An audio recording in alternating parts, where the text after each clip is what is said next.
एक लड़का जो तीनों सब्जेक्ट में फेल हो जा रहा है, या तो उसको कुछ नहीं आता या तो बहुत लापरवाही दिया है। मैंने हार नहीं माना कि डिप्रेशन हो गया तो मैं छोड़ दिया, छोड़ा नहीं, मैं पढ़ने की पूरी कोशिश कर रहा था। क्योंकि आप अगर किसी के लिए परेशान होकर डिप्रेशन में चले जा रहे हैं तो उस व्यक्ति को कोई फर्क नहीं पड़ेगा आपके जाने या ना जाने से। तो अच्छा यही होगा कि आपका जो फोकस हो किसी दोस्त तैयारी के चक्कर में नहीं होना चाहिए। आपका जो टारगेट हो वो आपकी पढ़ाई पे होना चाहिए। आपकी प्लानिंग बहुत अच्छी होनी चाहिए। आप 10 दिन ले लीजिए, 1 महीने ले लीजिए, यूट्यूब पे सर्च करिए। आज के समय में इतना अवेयरनेस है कि सब टॉपर का इंटरव्यू पड़ा है, टीचर लोग डाले हुए हैं। इस समय यही कहूँगा कि आप लोग ऑनलाइन कोचिंग लीजिए। हम लोग भी थे तो हर दिन देखते थे, बहुत मोटिवेट हो जाते थे कि हम लोग भी कभी 3 स्टार मिलेगा। तो आप अपने अंदर देखिए कमी क्या है, उसको इम्प्रूवमेंट करिए। ऐसा नहीं होगा कि आपका 2 बार में नहीं हुआ तो कुछ कमी नहीं हो, कुछ जरूर कमी होगी। हो सकता है कि आपका जो स्ट्रेटेजी है वो सही ना हो। आप टेस्ट ही नहीं दे रहे तो आपका सिलेक्शन कैसे होगा। हेलो नमस्कार, स्वागत है आप सभी का एक बार फिर से एसएससी फैक्ट्री के शानदार प्लेटफॉर्म पर। मेरा नाम है अंकित शर्मा और आज के इस इंटरव्यू में हमारे साथ हैं प्रभात पांडे, जो कि उत्तर प्रदेश से बिलोंग करते हैं। एसएससी सीजीएल 2023 में एक्साइज इंस्पेक्टर के पद पर इनका चयन हुआ है। तो जानेंगे इनकी जर्नी कैसी रही और इनका एक चौथा 5वां अटेम्प्ट था एसएससी सीजीएल का। तो लगभग 5 से 4 5 साल 6 साल इन्होंने तैयारी करी, स्ट्रगल किया, तब जाके एक्साइज इंस्पेक्टर बने, तब जाके इनकी मनपसंद पोस्ट और इनको सरकारी जॉब मिली है। तो 4-5 साल कहाँ ये भटकते रहे, क्या इनका स्ट्रगल रहा, क्यों इनको सही रास्ता नहीं मिला, कैसे फिर सही रास्ते पे आए और कैसे सिलेक्शन लिया, ये सब इस वीडियो में डिस्कस करेंगे। और इनकी लाइफ से जुड़ी और भी चीजें हैं, कैसे एक एस्पिरेंट बहुत स्ट्रगल करता है, उसके बाद जब उसका सिलेक्शन नहीं होता है तो डिप्रेशन के फेज में आ जाता है, बहुत चिंता करता है, बहुत स्ट्रेस लेता है, उन सब चीजों से भी ये जूझे हैं। इनके फैमिली बैकग्राउंड के बारे में भी जानेंगे, कैसे इनका सफर रहा, क्या इनकी जर्नी रही। तो चैनल पर नए हो, चैनल को सब्सक्राइब कर लेना। इंटरव्यू पसंद आए, इंटरव्यू को लाइक करना, और आपके कोई भी क्वेरीज होते हैं, कोई भी आपके डाउट होते हैं, आप हमें कमेंट करके पूछ सकते हो। आप हमें डायरेक्ट इंस्टाग्राम पर भी मैसेज कर सकते हो, उसका लिंक आपको डिस्क्रिप्शन में मिल जाएगा। और हाल ही में हमने जीके फैक्ट्री करके एक चैनल बनाया है, जहां पर आपके जीके के जो भी छोटे छोटे टॉपिक्स होते हैं धीरे धीरे हम कवर करा देंगे। जब तक आपका एग्जाम होगा तब तक लगभग जीके की सारी वीडियोज आपको उस चैनल पर मिल जाएंगी। कुछ टॉपर्स के द्वारा भी हम कुछ कुछ क्लास करवा देंगे वहां से। तो जीके की सारी जिम्मेदारी उस जीके फैक्ट्री चैनल लेता है, तो आप वहां से तैयारी कर सकते हो। उस चैनल को सब्सक्राइब कर लेना, लिंक डिस्क्रिप्शन में। तो प्रभात भाई, बहुत बहुत स्वागत है एसएससी फैक्ट्री पर। कैसे हो, एक बार ऑडियंस को अपना इंट्रोडक्शन दीजिए। पहले तो आपको बहुत बहुत धन्यवाद इस चैनल पर बुलाने के लिए। मेरा नाम प्रभात कुमार पांडे है और मैं यूपी से बिलोंग करता हूँ। मुझे 2023 के थ्रू जीएसटी इंस्पेक्टर की पोस्ट मिली है। अगर जैसे प्रभात भाई आपके स्कूलिंग वगैरह की बात करें और आपके बचपन की बात करें, कैसा रहा बचपन, कहाँ हुई पढ़ाई लिखाई आपकी? तो सर, जैसा कि मैं गांव से ही बिलोंग करता हूं, तो मेरी जो स्कूलिंग हुई है वो गांव से हुई है, यूपी बोर्ड से। बहुत ऐसा नहीं कि बहुत तेज पढ़ने में रहा हूं, एवरेज स्टूडेंट था। जैसे शुरू में तो बहुत एक ही क्लास में 3-4 बार पढ़ा हूं। जब थोड़ा हाँ, जब शुरू में स्टार्ट हुई थी पढ़ाई, फिर उसके बाद जब सरस्वती विद्या मंदिर मेरा नाम लिखवाया गया तो वहां से मेरी सही से पढ़ाई स्टार्ट हुई। फिर वहां से आगे सही पढ़ाई चलती गई, धीरे धीरे परिश्रम करता गया, पढ़ाई में थोड़ी से और इंटरेस्ट हुआ, इस तरह से जो है चलता गया। और इंटर तक गांव में पढ़ा हूँ। 12th तक आपका गांव में पढ़ाई लिखाई? लेकिन एक चीज मैं यहाँ बताना चाहूंगा कि जब मैं 9th में था तो मेरा स्कूल जो है, जिस स्कूल में पढ़ता था वहाँ के टीचर निकल गए, तो स्कूल क्या हुआ, टूट गया। तो वहां से जो है थोड़ा मेरी स्कूलिंग जो है गड़बड़ाना शुरू हुआ। उसमें जो है इंग्लिश में मेरा पढ़ने में जो इंटरेस्ट है वो कम होता गया। और हुआ क्या, धीरे धीरे इंटर तक जाते जाते इंग्लिश में पढ़ना छोड़ दिया। तो उसका रिजल्ट क्या हुआ कि जब मैं प्रयागराज में बीएससी में एडमिशन लिया तो फर्स्ट ईयर मेरा बैक लग गया। वो बैक इसी वजह से लगा था क्योंकि मुझे इंग्लिश में बिल्कुल पढ़ना छोड़ दिया था। और जैसा कि हम सभी जानते हैं कि बीएससी जो होता है वो इंग्लिश मीडियम में होता है, सब इंग्लिश में ही लिखना होता है उसमें। तो इंग्लिश मेरी जो है, मैं 4 साल जो है इंग्लिश नहीं पढ़ा हूँ। अगर जैसे परिवार की बात करें, आपके फैमिली में कौन कौन है, क्या करते हैं सब? परिवार में मम्मी पापा, बड़े पापा, माता जी, अंकल आंटी, हमारी जो फैमिली है कंबाइंड है। तो पिताजी जो है हरियाणा में जॉब करते हैं प्राइवेट, और माता जी गृहिणी हैं। 2 बहनें हमारी, वो हमसे जूनियर हैं, एक पढ़ती हैं, एक का शादी हो गया है।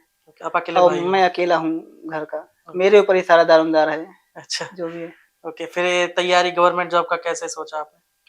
गवर्नमेंट जॉब में जब मैं लास्ट ईयर में था ग्रेजुएशन में, तब ऐसा ख्याल आया कि अब तो जॉब के लिए मुझे पढ़ना चाहिए। क्योंकि ग्रेजुएशन के दौरान तो बस वैसे गांव से गया था, तो वहां से थोड़ा चकाचौंध में घूम रहा था, लेकिन कुछ कर तो पाया नहीं। बट अपनी पढ़ाई जरूर खराब कर लिया, बहुत अच्छा परसेंटेज नहीं आया, किसी तरीके से बीएससी सबका 3 साल पूरा होता, मेरा 4 साल में पूरा हुआ है। बीएससी सेकेंड ईयर में मैं फेल भी हो गया था और थर्ड ईयर में गए बैग भी लग गया था। तो इस तरह से था, बीएससी किसी तरह कंप्लीट किया। फाइनल ईयर में था तो मन में ऐसे आया एक दिन कि अब तो कुछ ना कुछ करना पड़ेगा जॉब के लिए। तो मैंने अपने सीनियर से सलाह लिया, तो सीनियर ने बताया कि कोचिंग है डिवाइन करियर करके, वहां से मैंने ज्वाइन किया। वहां से शुरू हुआ स्टार्ट हमारा जर्नी। शुरुआत सीजीएल से हुई थी? हाँ, स्टार्ट जो है सीजीएल से हुई है। मैंने मैथ और इंग्लिश जो है इंडिविजुअल कोचिंग किया हुआ था शुरू में। अगर जैसे आपने कॉलेज में आप फेल हो गए ना, 4 साल में आपकी बीएससी हुई। जी जी। 10th 12th कैसा रहा, क्या परसेंटेज रहे? 10th में तो 70 के आसपास था, 12th में 84%। 12th में 84। हाँ, अच्छे थे। वो हिंदी मीडियम था, इसलिए हिंदी मुझे आती है। हिंदी मीडियम अगर होता बीएससी तो मैं भी शायद ना फेल होता। तो इंग्लिश मीडियम होने की वजह से, और दूसरी बात तो मैं जब बीएससी सेकेंड ईयर में था तो मैं बिल्कुल पढ़ना छोड़ दिया था। अगर मैं आपको एक बात बताऊं, सही से क्लियर करना चाहूंगा कि बीएससी सेकेंड ईयर में मैं तीनों सब्जेक्ट में फेल हो गया था। अच्छा। और उससे दो ही चीज मुझे समझ में आ रहा था कि या तो एक लड़का जो तीनों सब्जेक्ट में फेल हो जा रहा है, या तो उसको कुछ नहीं आता, या तो बहुत लापरवाही किया है। तो मुझे ये तो पता था कि मुझे आता तो है, लेकिन मैंने लापरवाही बहुत बड़ी की थी, इसलिए मैं तीनों सब्जेक्ट में फेल हो गया था।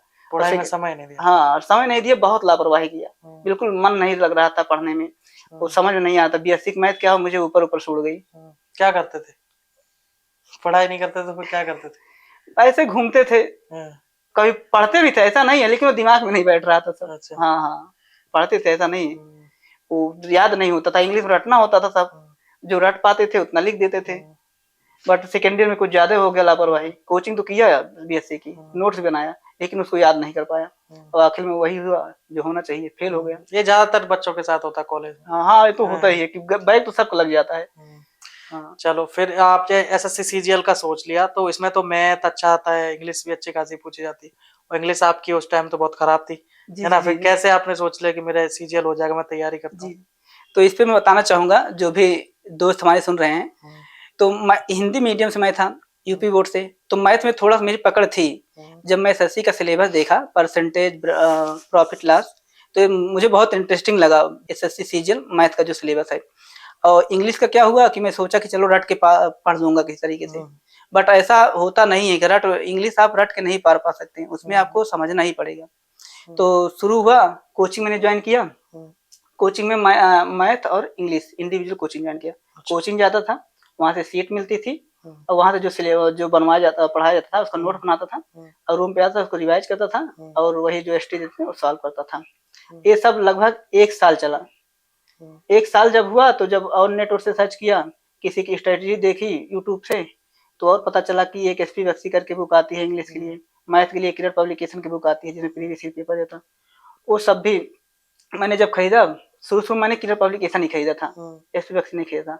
जब मैं उसको लगाना शुरू किया, थोड़ी मेरी मैथ और अच्छी हो गई। और ये एसपी बख्शी क्या है कि हमारे एक दोस्त के पास थी। अब उस समय क्या होता था कि 3-4 हजार रुपए मिलते थे मुझे, अब इतना तो मिलता नहीं था कि जो बुक पता चला तुरंत परचेज कर लें। तो मैं अपने दोस्त से बोला कि वो मुझे बुक दे दो, उसने दिया मुझे लॉकडाउन के दौरान, और आज तक उसको बुक मैं वापस नहीं किया, वो बुक मेरे ही पास ही थी, है अभी तक। हाँ, तो बुक जब वो पढ़ा तो वर्ड पावर वहां से और मेरी अच्छी पकड़ हो गई वर्ड पावर पे, वो बुक वर्ड पावर के लिए बहुत अच्छी है। ऐसे ऐसे करके फिर क्या हुआ, 1-1.5 साल बाद मैं रीजनिंग थोड़ा थोड़ा करके रीजनिंग पढ़ना शुरू किया, जीएस पढ़ना शुरू किया। जब 1.5-2 साल हो गया, तो अब रीजनिंग क्या कि मैं सेल्फ हिस्ट्री कर रहा था, रीजनिंग और जीएस, तो उस पर कुछ खास पकड़ थी नहीं।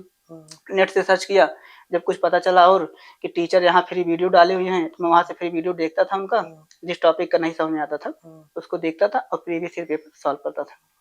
और जीएस के लिए क्या है कि मैं प्रीवियस ईयर पेपर खरीद लिया, लूसेंट पढ़ता था और प्रीवियस पेपर सॉल्व करता था, लेकिन इतने से काम चला नहीं जीएस में।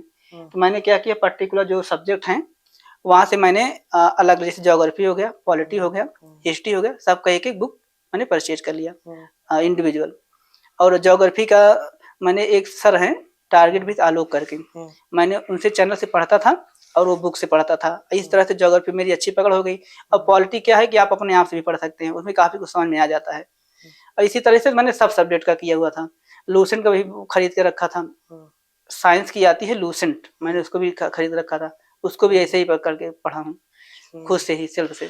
चलिए, आपकी डिटेल स्ट्रेटजी पे हम डिस्कस करेंगे कि कैसे कैसे आपने तैयारी करी। उससे पहले ये बताओ कि आपको 5 साल लग गए है ना जी सीजीएल जी क्रैक जी। करने में। 5 साल क्यों लग गया आपको? इतना लंबा समय कैसे लग गया? हाँ तो और जी, पहला अटेम्प्ट कब दिया, कौन से एग्जाम दिए, ये सब थोड़ा बताओ। तो सर मैं यही बताना चाहूँगा इसके बारे में कि मैं शुरू में केवल मैथ और इंग्लिश की कोचिंग किया था। पहली गलती तो मेरी यही थी। 1 साल तक केवल मैथ इंग्लिश पढ़ा। फिर दूसरी साल मैं जीएस और रीजनिंग शुरू किया। वो भी लगभग 2 साल क्रॉस हो गए और कुछ अच्छा पकड़ तो हो नहीं पाई क्योंकि मैं रीजनिंग और जीएस जो है सिर्फ पढ़ रहा था। 2 साल तो ऐसे बीत गए। ना एसटी ना एसटी के बारे में कुछ पता था। जब 2 साल बीत गए और 2019 प्री होने वाला था, उसके पहले हमारे एक सीनियर हैं, उन्होंने हमें बताया कि एक टेक्स्ट बुक करके साइट होती है जिस पे हम टेस्ट दे सकते हैं। तो मैंने जब टेस्ट देना शुरू किया तब मेरी और अच्छी इंप्रूवमेंट होती गई। हाँ, तो इसीलिए जो है मतलब प्रॉपर स्ट्रेटजी हमारे पास कुछ खास थी नहीं। और जो हमारी पहला अटेम्प्ट था वो था 2019 प्री, 2019 का दिया था जो कि 2020 में हुआ था। वो मेरा पहला अटेम्प्ट था। फिर और आगे कौन से एग्जाम दिए? फिर सीएसएल का देता था। सीएसएल में भी 3 टॉपिक में अच्छा नंबर आ जाते थे, लेकिन रीजनिंग में फिर गड़बड़ हो जाता था क्योंकि रीजनिंग में पकड़ मेरी अच्छी नहीं हो पाई थी। बाद में जब और नेट पे सर्च किया, टीचरों के बारे में पता चला, तो एक सिग्मा एकेडमी करके कोचिंग है जो कि यूट्यूब पे जो प्रीवियस ईयर पेपर है उसमें जो अच्छे क्वेश्चन कलेक्शन हो डालती है, मैंने उसको देखना शुरू किया। तब और अच्छी मेरी अंडरस्टैंडिंग हो गई रीजनिंग में और फिर मैं रीजनिंग में अच्छा करने लगा। 2020 जो सीजीएल है उसमें मेरी बहुत अच्छी तैयारी थी, उसमें प्री में अच्छा नंबर भी आया था। बट मेंस जब हुआ तो मैथ में मैं टाइम मैनेजमेंट नहीं कर पाया और उसमें जो है नहीं, फाइनली जो है मैं बाहर हो गया 20 वाले में। फिर 21 में क्या हुआ, 21 में सोच के बैठा था कि मैं इसके बाद सीजीएल नहीं दूंगा, एकदम फुल फ्लेज में जितनी मेरी क्षमता थी सब मैं दांव पे लगा दिया था कि इस बार डू और डाई वाली सिचुएशन। बट ऐसा हुआ नहीं। 2021 का स्टेटस आया जिसमें मेरा फॉर्म रिजेक्ट हो गया था। Form reject? हाँ, जब एक बार देखा कि स्टेटस रिजेक्टेड तो एकदम ऐसा लगा जैसे पागल हो जाऊंगा। फिर किसी तरीके से अपने आप को संभाला और ये सोच के मतलब अपने आप को संभाल लिया कि 2022 सीजल होगा, ऐसा नहीं कि सीजल बंद हो जाएगा, होगा। फॉर्म रिजेक्ट क्यों हुआ था? फॉर्म उसमें फोटो की साइज जो है वो मैंने नहीं डाली थी, वो इसलिए फॉर्म रिजेक्ट हो गया था। फिर सीजल 2022 का नोटिफिकेशन आ गया 6 जुलाई 2022 का। तो खुशी हुई कि चलो ठीक है, 21 का रिजेक्ट हुआ है, 22 में और अच्छे से देंगे। बट उसमें भी एक बहुत बड़ा खेला हो गया। सीजीएल 2022 का मेंस होना था जो कि मार्च 2023 में होना था। उसके 2 महीने पहले कुछ ऐसा हुआ कि मुझे हो गया डिप्रेशन। अब डिप्रेशन हो गया तो उसकी वजह से क्या हुआ, मैं नहीं पढ़ नहीं पा रहा था, ना टाइपिंग सही कर पा रहा था और अल्टीमेटली उसमें भी फेल हो गया। अब 2000 सीजीएल 2023 की बारी। अब मैं जैसे बता चुका हूँ कि मैं डिप्रेशन हो गया था, तो डिप्रेशन की वजह से मैं घर चला गया और सीजीएल जो 2023 का प्री होना था जुलाई में, तो मैं 5 महीना घर था, बिना कुछ नहीं पढ़ रहा था, मन तो लग नहीं रहा था, डिप्रेशन की वजह से माइंड एकदम नेगेटिव हो गया था। किसी तरीके से प्री जाके दिया और प्री में क्वालिफाई हो गया। तो फिर उसके बाद सीजीएल 2023 मेंस की बारी आती है। उसके पहले मेरा ज्वाइनिंग लेटर आ गया था एमटीएस 2021 का, तो मैं जाके जॉब ज्वाइन कर लिया लखनऊ में। एमटीएस कब हुआ था आपका? एमटीएस 2021 के थ्रू। 21? हाँ, 21 में हुआ था जिसमें मेरी ऑल इंडिया रैंक 18 थी। ओके। हाँ, तो जॉब करने लगा। अब फिर वहाँ भी क्या हुआ और टेंशन बढ़ गया। डिप्रेशन तो उससे परेशान था, जॉब ज्वाइन कर लिया तो वहाँ भी टाइम नहीं मिल पा रहा था पढ़ने का। तो किसी तरीके से अपने सीनियर से बात किया कि मेरी नाइट ड्यूटी लगवाइए, तो उन्होंने मेरा ड्यूटी जो है नाइट में लगा देते थे। तो मैं किसी तरीके से दिन में आके पढ़ने की कोशिश करता था रूम में, बट पढ़ नहीं पाता था, केवल अपने आप को सेटिस्फेक्शन दिलाने के लिए सब कर रहा था। दिमाग में तो कुछ आ नहीं रहा था, सब ऊपर ऊपर से निकल जा रहा था। बट मैंने पढ़ने की कोशिश जितना था मैं कर रहा था। मैंने हार नहीं माना कि डिप्रेशन हो गया तो मैं छोड़ दिया, छोड़ा नहीं, मैं पढ़ने की पूरी कोशिश कर रहा था। ये अलग बात है कि दिमाग में बैठ नहीं रहा था। और सीजीएल 2023 मेंस दिया, पेपर तो बहुत अच्छा नहीं गया था, बट इतना मैं मेक श्योर था कि कोई ना कोई पोस्ट मुझे मिल जाएगी। और अल्टीमेटली क्या हुआ, जब रिजल्ट आया तो मुझे उसमें B16, एक बार रिजल्ट देखा तो मुझे बिलीव ही नहीं हुआ। मेरे सीनियर को मैंने बताया कि यार कंफर्म करो कि सच में मिला है कि नहीं, तब उन्होंने मुझे कंफर्म किया कि हाँ मिला है। तब जाके मुझे बिलीव हुआ कि मैं जेस्टेड बन गया। अच्छा, ये डिप्रेशन की जो बात आपने करी, ये कैसे पता चलता है कि हमें डिप्रेशन हो गया है? क्या मतलब ऐसा क्या होता है आपके साथ कि आपको लग रहा है कि मैं डिप्रेशन में चला गया, मन नहीं लग रहा, कुछ किया नहीं, सब बर्बाद हो गया, है ना? कैसे फिर इस चीज़ से आप उभरे? क्योंकि बहुत सारे एस्पिरेंट्स भी स्ट्रेस लेते हैं। एग्ज़ाम ऐसा होता ही है, ये सरकारी नौकरी में बहुत अकेले पड़ जाते हो आप, है ना? तो कैसे ये सारी चीज़ें हुई और कैसे इन सब से पार पाया आपने? तो इसमें बहुत सारी चीज़ें हैं, जैसे कि मान लीजिए आपका 1 बार दिए, 2 बार दिए, नहीं हुआ, तो इसके कारण भी कई बार हो जाता है। कई बार ऐसे भी होता है कोई आपका क्लोज़ फ्रेंड हो, हुँ, आपके पीठ पीछे आपको दो झूठ बोल के धोखा दे दें, तो उस केस में भी आप जो है एकदम परेशान हो जाएँगे। हुँ, लेकिन दोस्त मैं अब जो मेरा एक्सपीरियंस है, मैं आपको यही कहूँगा कि आप किसी के लिए बहुत ज़्यादा परेशान मत होइए, क्योंकि आप अगर किसी के लिए परेशान होके डिप्रेशन में चले जा रहे हैं, तो उस व्यक्ति को कोई फ़र्क नहीं पड़ेगा आपके जाने या ना जाने से। फ्यूचर आपका बर्बाद होगा, तो अच्छा यही होगा कि आपका जो फ़ोकस हो, किसी दोस्त यारी के चक्कर में नहीं होना चाहिए। आपका जो टारगेट हो, वो आपकी पढ़ाई पे होना चाहिए। किसी दोस्त यारी में मत पड़िए। 2-3 साल आप पढ़ लीजिए सही से और एक बार आपका फ्यूचर बन जाएगा तो बहुत दोस्त यार मिलेंगे। हुँ, तो यही सब था कि कभी ऐसा लाइफ में हो कि कोई आपका बहुत क्लोज़, चाहे वो लड़का हो, चाहे लड़की हो, हुँ, आपसे दूर जा रहा है तो आप उसके लिए घबरा के आप डिप्रेशन में मत चले जाइए। या हुँ, आपका पेपर अच्छा नहीं हुआ तो आप परेशान हो जाते हैं। हुँ, एसटी नहीं अच्छा नंबर आ रहा तब भी आप परेशान हो जाते हैं। तो परेशान इसका इसका यही कहना चाहूँगा कि परेशान होके अगर आप डिप्रेशन में जा रहे हैं, तो उसका कोई मतलब निकलेगा नहीं। अल्टीमेटली पेपर आपको देना है। आप अपने आप को समझाइए, सोचिए, जब भी ऐसा हो कि आपको घबराहट हो रही है, हुँ, तो आप बैठिए और सोचिए कि घबराहट क्यों हो रहा है? क्या घबराहट होना हमारे लिए सही है? क्या वाक़ई में मुझे घबराहट होना चाहिए किसी के लिए इतना ज़्यादा?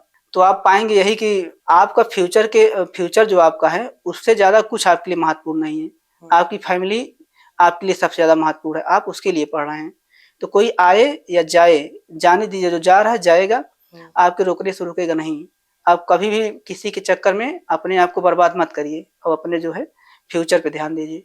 बस हुँ, डिप्रेशन यही है कि इसीलिए हुआ था। हुँ। ओके, कैसे इससे कैसे बाहर आए? कितना समय बर्बाद हुआ आपका इस चीज़ में?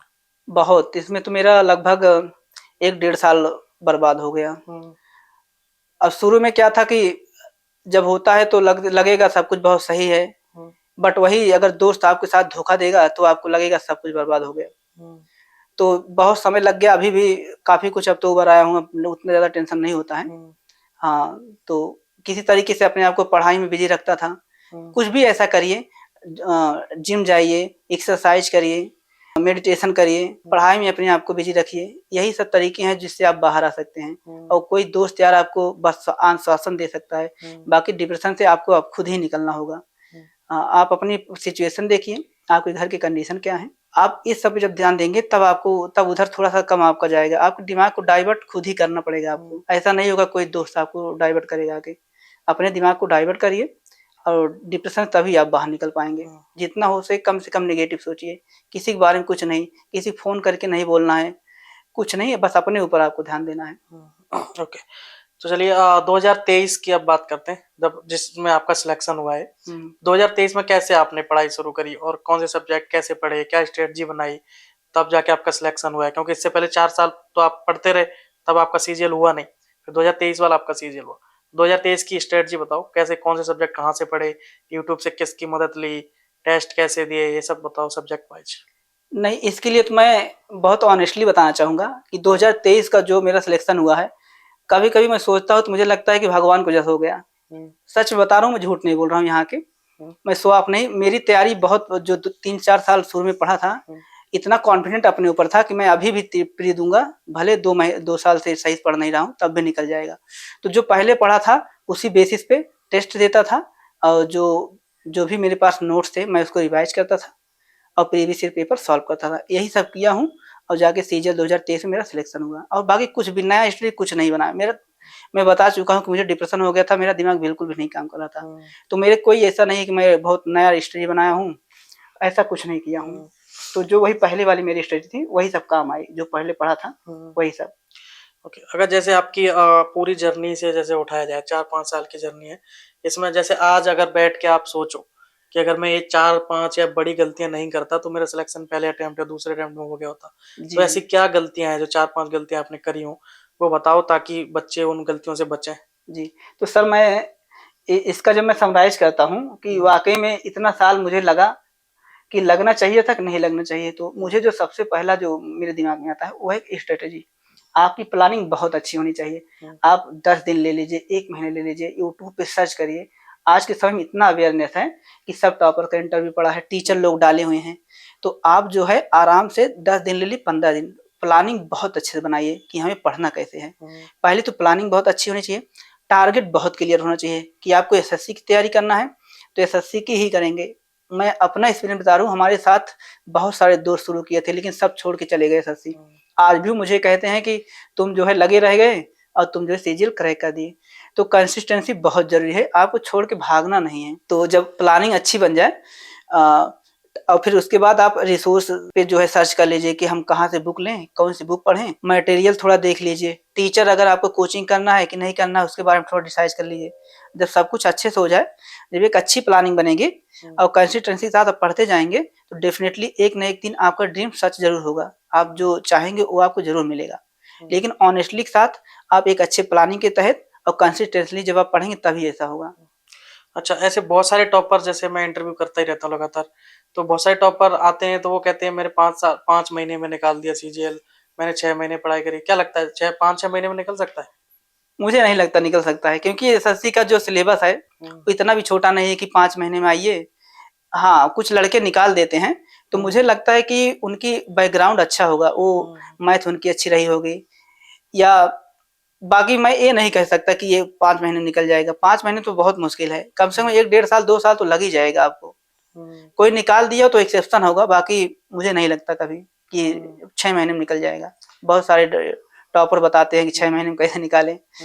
तो दोस्त देखिए, अपने आप को किसी कंपैरिजन मत करिए। आपकी क्या मेंटालिटी है, आपके क्या वीकनेस पॉइंट हैं या आपका कैसा माइंडसेट है, ये आप पे ऊपर डिपेंड करता है। हो सकता हो कि आपकी मैथ ना अच्छी हो, इंग्लिश ना अच्छी हो, और जो 6 महीने में निकाल दे उसकी इंग्लिश बहुत अच्छी हो, तो ये भी हो सकता है। तो आप अपना एवेल्युएशन करिए कि आप कहाँ स्टैंड कर रहे हैं, टेस्ट दीजिए, वहां से देखिए कि आप कहाँ स्टैंड कर रहे हैं। अगर आपका अगर अच्छा नंबर आ रहा है तो इसका मतलब आप 1 ही साल 2 साल निकाल देंगे। तो इसका ही मतलब कुल मिला के मैं ये कहना चाहता हूँ कि वो सबका अलग अलग है। कोई 1 साल ले रहा है, कोई 2 साल ले रहा है। अगर बहुत लड़के हैं कि 6 साल लग जाए, जैसे मेरा ही 5-6 साल लग गया, क्योंकि मेरे पास अच्छा गाइडेंस नहीं था, ना बहुत अच्छी स्ट्रेटेजी थी, तो बहुत समय लग गया। तो घबराने की जरूरत नहीं है, आप आराम से जो है दीजिए। बस अपने जो टॉपिक्स हैं उस पर आप पकड़ बना लीजिए एक बार, तो उसके बाद तो एग्जाम तो खेल हो जाएगा आपके लिए। अच्छा, जैसे शुरुआत में आपने जो ऑफलाइन कोचिंग करी है ना प्रयागराज में, जी। तो जैसे प्रयागराज के बच्चे बहुत सारे देख रहे हैं, या फिर कहीं की वजह से इंदौर में भी कोचिंग है, हाँ, प्रयागराज में, पटना में, तो क्या लगता है ये ऑफलाइन कोचिंग जो हो रही है या फिर आपने जो कोचिंग करी वहां से कुछ मदद मिली, कुछ इम्पोर्टेंट रही वो कोचिंग, या फिर जो कोचिंग करना चाह रहे हैं उनको क्या कहोगे, ऑफलाइन जाना चाहिए कि नहीं? जी, तो सर मैं इसके बारे में यही बताऊंगा कि ऑफलाइन कोचिंग करते हैं, ऑनलाइन कोचिंग करते हैं। पहले तो मैं ऑनलाइन को कोचिंग का इस समय जो देख रहा हूँ माहौल है, वो ऑनलाइन कोचिंग अगर आप करेंगे तो बहुत बेटर रहेगा। और अगर मान लीजिए ऑफलाइन कोचिंग आप ज्वाइन ही कर लिए हैं तो कुछ ना कुछ तो हेल्प मिल ही जाएगा। जो वहां से पढ़ाया जाता है उसको पढ़ लीजिए। किसी कोचिंग में ये सोच मत जाइएगा कि मैं पढ़ रहा हूँ तो मैं टॉप कर जाऊंगा, ऐसा कुछ नहीं है। बहुत सारे लड़के पढ़ते हैं, 2-4 लड़के सिलेक्शन होता है किसी कोचिंग से।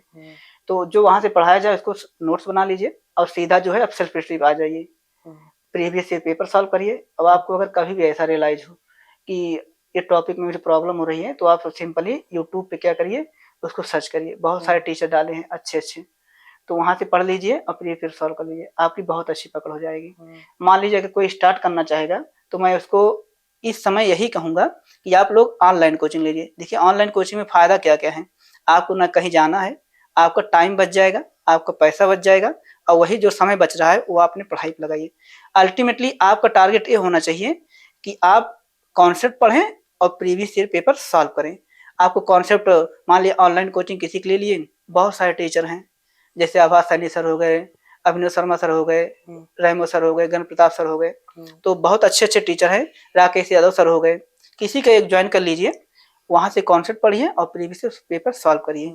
और इस तरह से जब आप 4-5 महीना कर लेंगे तो आपकी बहुत अच्छी पकड़ हो जाएगी। अच्छा, अभी तो आप एक्साइज इंस्पेक्टर बन गए, ठीक है, आपको वर्दी मिलेगी 3 स्टार वाली जी।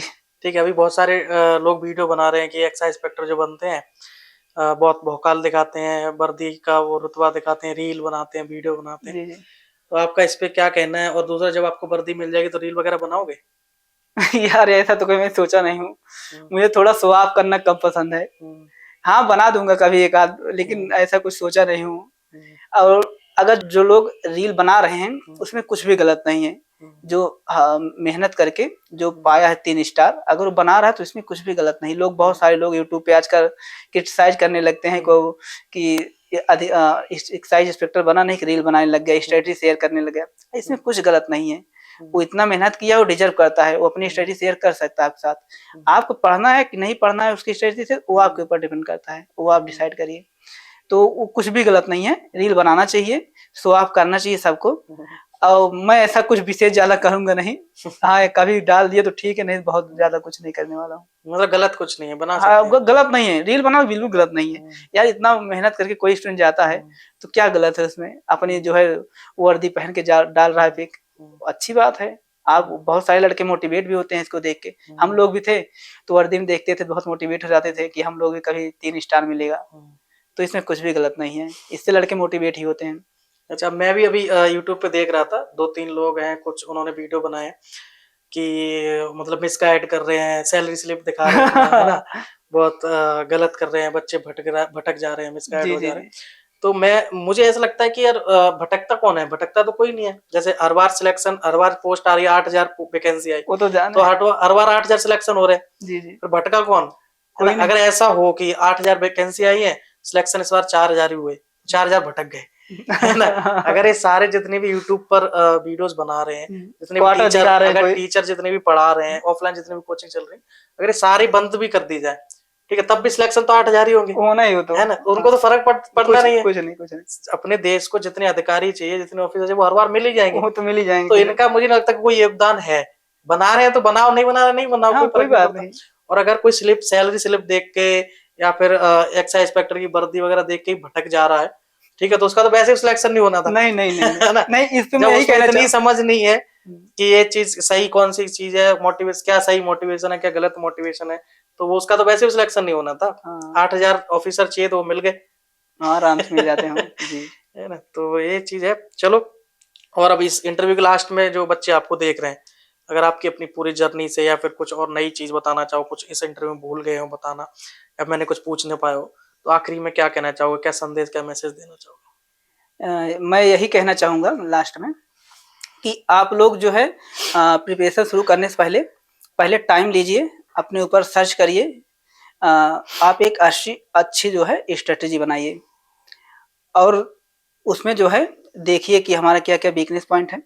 सब चीज़ सर्च करिए कि रिसोर्स कहाँ से यूज करेंगे, कोचिंग कहाँ से करेंगे, सिलेबस कैसे पूरा करेंगे।